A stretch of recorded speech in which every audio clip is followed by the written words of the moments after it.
नमः सिद्धिभ्यः ओम नमः सिद्धिभ्यः ओम नमः सिद्धिभ्यः। मंगलम भगवान वीरो मंगलम गौतमो गणी मंगलम कुंद कुंद्यार्यो जीनिधर मोस्त मंगलम सर्वे मंगल मांगल्यम सर्वे कल्याणी कारिकम प्रधानम सर्वधर्माणां जैनम जयतु शासीनम जैनम जयतु शासीनम जैनम जयतु शासीनम। मोक्ष मार्गस्य नितरं भीतरं करुणतां ज्ञातरं विश्वतत्त्वानां वन्दे तद्गुणे लब्धये। बोले समय जिन धर्म की जय। बोले आचार्य गुरुवर 108 मानतुंग आचार्य महाराज की जय। बोले श्री उमा स्वामी आचार्य महाराज की जय। बोले नेमिगिरी के मूल श्री 1008 आदिनाथ भगवान की जय। बोले द्वादशांग जीन वाणी माता की जय। बोले आचार्य गुरुवर 108 नेमी सागर जी महाराज की जय। आचार्य श्री 108 दया सागर जी महाराज जी की जय। भव्य आत्माओं, यहाँ जिस सिद्धांत का वह महामूल ग्रंथ है तत्वार्थ सूत्र, जिसे मोक्ष शास्त्र भी कहते हैं। इस मोक्ष शास्त्र के अंदर 10 अध्याय हैं। 10 अध्याय में से आज आपको 7वें अध्याय से संबंधित कुछ सूत्रों का बताने का प्रयास किया जा रहा है, संक्षिप्त रूप में बताने का प्रयास किया जा रहा है। ईश्वर विषय संरक्षण प्रयोतम, ये अपने आप में एक हिंसा आदि 5 महाव्रत आदि हुआ करते हैं, 5 पाप हुआ करते हैं। इन 5 पापों से हमें बचने के लिए हमारे आचार्यों ने कहा है 9वें सूत्र में, हिंसा दिश्वा मुत्यापायबदस्सिनम, हिंसा आदि 5 पापों के होने पर इस लोक में तथा परलोक में सांसारिक और पारमार्थिक परिजनों का नाश तथा निंदा को देखना पड़ता है। ऐसा विचार करने से हमारे जीवन में हमें नाना प्रकार से पाप का सामना करना पड़ता है, इसलिए ऐसे पापों का परित्याग करना चाहिए। हिंसादि दोषों से हमें बचना चाहिए। उससे बचने के लिए हमारे आचार्यों ने भावनाएं बताई हैं। वह 5 भावना बताई। उन 5 भावनाओं पर और भी आगे के सूत्रों के माध्यम से बताने का प्रयास किया जा रहा है। दुख में वह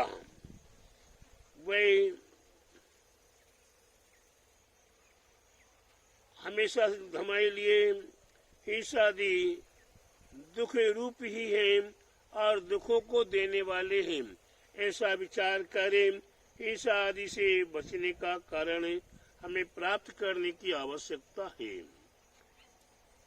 वह मैत्री प्रमोद 11वें नंबर सूत्र में कहते हैं, मैत्री प्रमोद कारुण्य मादस्थानी चा सत्य गुणादि के क्लिशिमानेषु। यहाँ मैत्री प्रमोद कारुण्य माध्यस्थ और हमारे लिए इनका अपने आप में विचार करना है। मैत्री क्या है? मेरे द्वारा किसी को दुख न हो ऐसा अभिप्राय करें। एक दूसरे के प्रति शुभ भावनाएं करना, उसका नाम मैत्री है। मित्रता होना। प्रमोद अधिक मेरे से अधिक गुणों के धारी जीवों के प्रति हमें प्रशंसा करना, वही प्रमोद कहलाता है। अंतरंग भावनाओं के साथ, अंतरंग भक्ति के साथ हमें करना वही प्रमोद कहलाता है।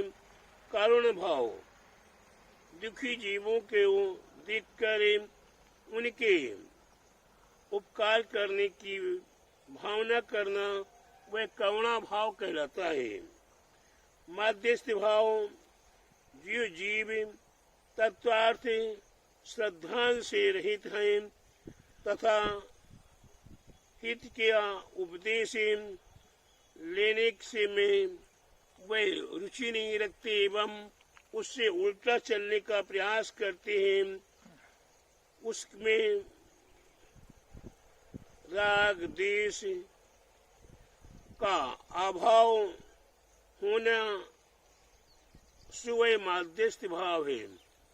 संसार में नाना प्रकार के जीव हैं, नाना कम्मा नाना जीवा नाना होंति प्राणामा, नाना प्रकार के जीव हैं, नाना प्रकार के प्राणाम हैं, नाना प्रकार की क्रियाएं कर रहे हैं। उसमें हमारे लिए अपने आप में विचार करना है कि हमें मध्यस्थ रहें, न उनके सुख में सुखी न दुख में दुखी। हमें अपना कल्याण करना है तो मध्यस्थ भाव स्वीकार करना चाहिए। दुर्जन क्रूर कुमार रथों पर क्षोभ नहीं मुझको आवे। संसार में दुर्जन हैं, कुमार्ग में चलने वाले हैं, दुष्कृत कर्मों को करने वाले हैं। उनमें हमें क्या करना चाहिए? हमारे हृदय में क्रोध भाव उत्पन्न नहीं होना चाहिए। यह मान नहीं रहे तो हमें उनके प्रति न राग न द्वेष होना चाहिए। अपनी अपनी करनी का फल सबको मिलता है। आज नहीं तो कल सही, कल नहीं तो परसों, परसों नहीं तो वर्षों में, भवांतर में भी आपके कर्म का किया हुआ फल आपको ही भोगना पड़ेगा। ऐसा विचार करें। मध्यस्थ भाव को स्वीकार करना चाहिए। ये मध्यस्थ भावों को स्वीकार कर लेता है या ऐसी चार प्रकार की भावनाओं को जो भा लेता है, मैत्री, प्रमोद, कारण और मध्यस्थ भावों को जो स्वीकार कर लेता है, उसके लिए वैराग्य कैसे प्राप्त हो? वैराग्य को प्राप्त करने के लिए जगत काय शुभ व संवेग वैराग्य अर्थम, वे संवेग भाव। संसार में नाना प्रकार के भय दिखाई देते हैं, तो संसार से भय उत्पन्न होना, ये संसार दुखमय है। शरीर कैसा है? इस शरीर को देखते हैं, नवोन्मल द्वार भय निस्वासे रे, कभी शुद्धता नहीं हुई। इस शरीर से केसर चंदन भी अगर हम स्पर्श कर देते हैं तो वह भी अपवित्र पदार्थ था, वह शुद्ध था, लेकिन वह भी अपवित्र हो जाता है, वह भी दुर्गंध को प्राप्त हो जाता है। इस शरीर की ऐसी गंदगी, ये महान गंदगी से भरा हुआ शरीर है। इससे हमारे लिए संसार और शरीर का जब चिंतन करते हैं तो अंतरंग से वैराग्य भाव उत्पन्न हो जाते हैं। ऐसे अंतरंग के वैराग्य भाव को प्राप्त करने के लिए संसार का और शरीर का दोनों का जब हम विचार करते हैं तो अति अंतरंग से वैराग्य उत्पन्न होता है। 13वें नंबर सूत्र में परमति योगात् प्राण ब्रह्म हिंसा। हिंसा क्या है? प्रमाद के योग से यथा संभव द्रव्य गुणों का भाव प्राणों का वियोग करना सो वही हिंसा है। अंतरंग में द्रव्य हिंसा और भाव हिंसा, दोनों प्रकार की हिंसाओं को करना, यही हमारे आपके जीवन में व्रत आदि, ईर्ष्या, समिति आदि, गमन आदि करने से जो जीवों की हिंसा होती है, उनको बचाने के लिए हमें निरंतर प्रयास करने की आवश्यकता है।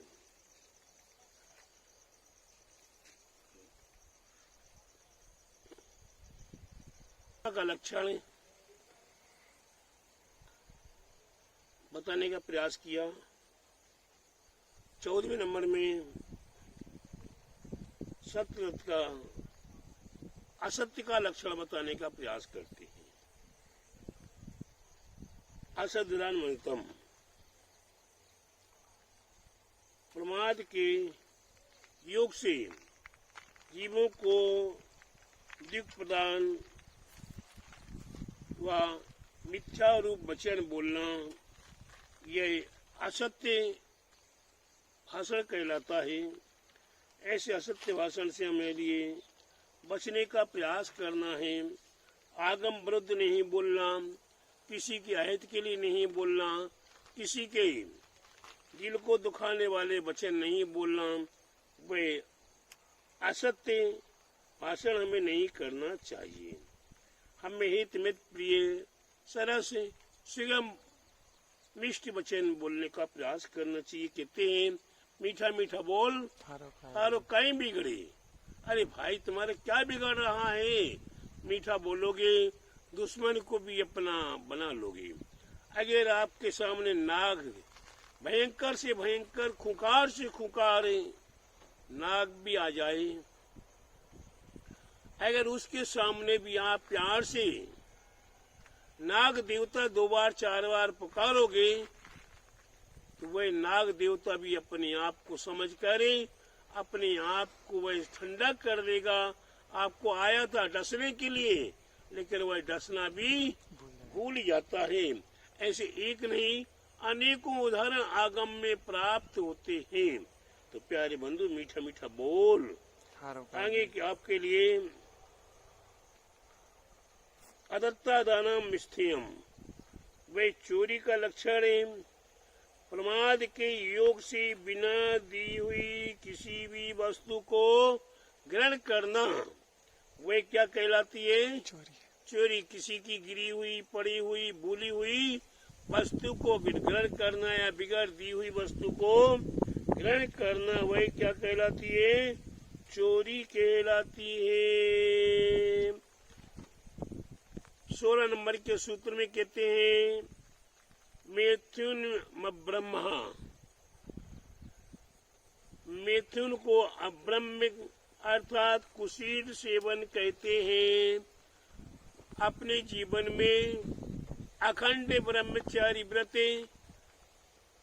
विकारों से रहित होकर पर स्त्री आदि से पूर्णतया विरक्त रहना वह अखंड ब्रह्मचारी व्रत है। अगर किसी की शादी हो गई है तो उसमें भी सुधार संतोष व्रत को स्वीकार करना चाहिए। अपने से छोटी हो तो उन्हें बहन बेटी मानना चाहिए, अपने बराबर की है तो उन्हें अपनी बहन माननी चाहिए, और अपने से बड़ी है तो अपनी माँ मानना चाहिए। ऐसा विचार करें। हमारे लिए अपने मैथुन से बचने का प्रयास करना है। सुधार संतोष में भी हमें अष्टमी चतुर्दशी के पर्व में या 16 कारण के पर्व में 10 लक्षण अष्टांग का आदि के पर्वों में भी ब्रह्मचर्य व्रत का पालन करें और अब्रह्म के साथ रहने का प्रयास करेंगे तो हमारा जीवन मैथुन सेवन से रहित हो जाएगा।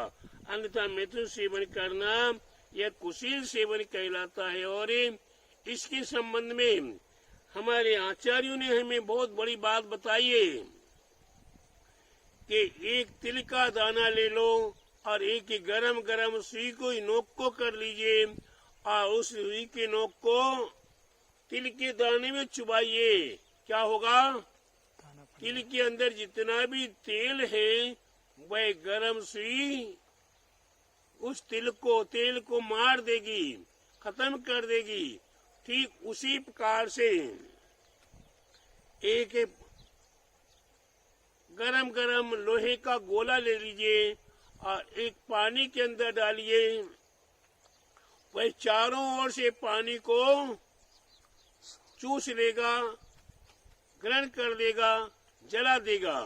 ठीक उसी प्रकार से एक बार के मैथुन सेवन करने से 9 गांव को जला देने के बराबर का पाप लगता है। 9 गांव में कितने जीव होते हैं, कितने त्रियंशी जीव होते, कितने मनुष्य होते हैं। विचार करो कि असंख्यात जीवों का घात पल भर में हम कर देते हैं। ऐसे अब ब्रह्म से बचने के लिए हमें अपने जीवन को अब्रह्म में रहने के लिए ब्रह्मचर्य व्रत का पालन करना है। मैथुन सेवन से बचने का प्रयास करना चाहिए। इसके उपरांत परिग्रह व्रत का वर्णन है। परिग्रह किसे कहते हैं भाई? 17वें नंबर का सूत्र है, यह खतरा है। 17 खतरा। इस खतरे से बचने के लिए हमें मूर्छा परिग्रह, जी हमारा नहीं, हमें प्राप्त नहीं हो सकता है, उसे भी हम अपना बनाने का प्रयास करते रहते हैं। हमारे ये मेरा, ये मेरा, ये मेरा, ये मेरा, ये मेरा, ये मेरा करते करते सारे तृष्णा की खाई खूब बड़ी पड़े, वही रिक्त रही, वही रिक्त रही। वही तृष्णा रूपी खाई कभी भी नहीं भर पाती है। हमारी मूर्छा बनी हुई है कि और कभी हमारा कोर खत्म होने वाला नहीं है। वह एक उदाहरण बनता है आगम में। एक भक्त एक पात्र लेकर जाता है और भिक्षा मांगता है। जगह जगह पर भिक्षा मांगता है और दान देते हैं। वह उनका भिक्षा पात्र नहीं भरता। धीरे धीरे सारे देश देशांतर में भ्रमण कर लिया, वह भिक्षा का पात्र नहीं भरा। ऐसी ये चर्चा देवों में भी होने लगी। कहाँ होने लगी? देवों में भी चर्चा होने लगी। और जब वह देवगति में से चर्चा हो रही तो एक देव विचार करता, हमारे पास बहुत संपत्ति, बहुत वैभव है, मैं उसका भिक्षा पात्र ऐसे ही भर दूंगा। वह आता है और उस भिक्षा मांगने वाले के सामने खड़ा हो जाता। बोलो भाई। बोले क्या भाई, मेरा भिक्षा पात्र नहीं भर रहा है? अरे मैं भर दूंगा, चलो मेरे स्वर्ग में। वह अपने देवगति ले जाता है, स्वर्ग में ले जाता है। और स्वर्ग में ले जाने के बाद सारा वैभव स्वर्ग का, मेरा तेरा सारे देवों का वैभव उस भिक्षा पात्र में भर देता है, लेकिन वे भिक्षा पात्र नहीं पूरा भरता है। तब धीरे धीरे सारा ज्ञान प्राप्त करते हैं, समझते हैं ये भिक्षा पात्र क्यों नहीं भर रहा है। तो ये पता लगता कि ये तो भिक्षा पात्र नहीं है, ये मनुष्य की खोपड़ी है। क्या है? मनुष्य की खोपड़ी है।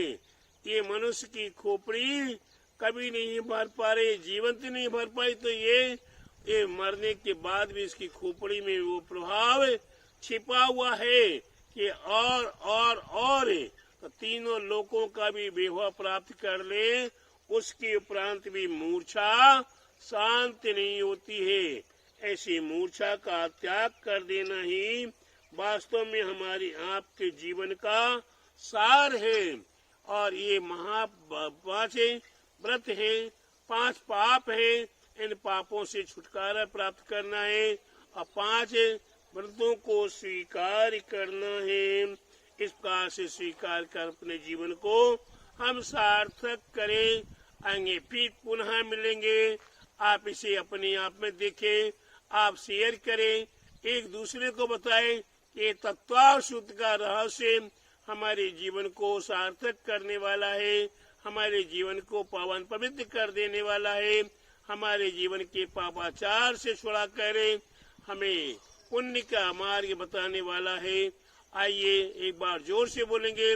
बोले द्वादशांग जिनवाणी माता की, बोले आचार्य गुरुवर 108 उमा स्वामी आचार्य महाराज की, बोले आचार्य श्री 108 नेमी सागर जी महाराज की जय। आचार्य श्री 108 दया सागर जी महाराज की जय।